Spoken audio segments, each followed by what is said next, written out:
Sir हर साल देश का आम आदमी जब वित्त मंत्री जी की बजट की स्पीच सुनता है तो वो इसलिए नहीं सुनता कि पीएलआई की क्या इन्वेस्टमेंट होगी, कौन सा कॉरिडोर बन रहा है। देश का आम आदमी सैलरीड क्लास इसलिए बजट की स्पीच सुनता है कि उसके अंदर स्लैब में कोई रिवीजन होगा, क्या हमारी स्टैंडर्ड डिडक्शन की जो हमें डिडक्शन मिलती है वो बढ़ेगी। लेकिन इस बार बजट में देश का आम आदमी और खास तौर पे देश का मिडिल क्लास डिसअपॉइंट हुआ। पहले ही there has been a stagnation in the salaries, inflation 6.8% पे खड़ा है, लेकिन उसके बावजूद हमने इस बार कोई स्लैब में या स्टैंडर्ड डिडक्शन में चेंज नहीं देखा। मैं आपके माध्यम से वित्त मंत्री जी को रिक्वेस्ट करना चाहूंगा कि आप इसी बजट में अनाउंसमेंट करें कि स्टैंडर्ड डिडक्शन जो 75,000 रुपए है उसे बढ़ाकर सैलरीड क्लास के लिए 1.5 लाख रुपए किया जाए। सर थर्ड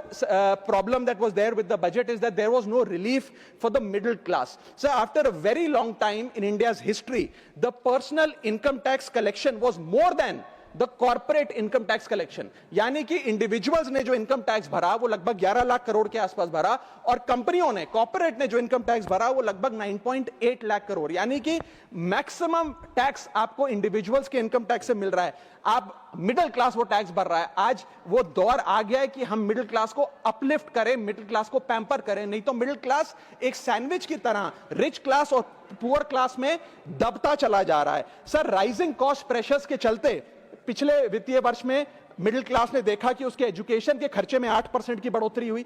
हेल्थ केयर 9% से महंगा हुआ, रेंट 7% से, फूड 6% से, ट्रांसपोर्ट 5% से। मेरा रिक्वेस्ट यह है माननीय फाइनेंस मिनिस्टर से कि वो इनकम टैक्स में रियायत देकर या तो मिडिल क्लास को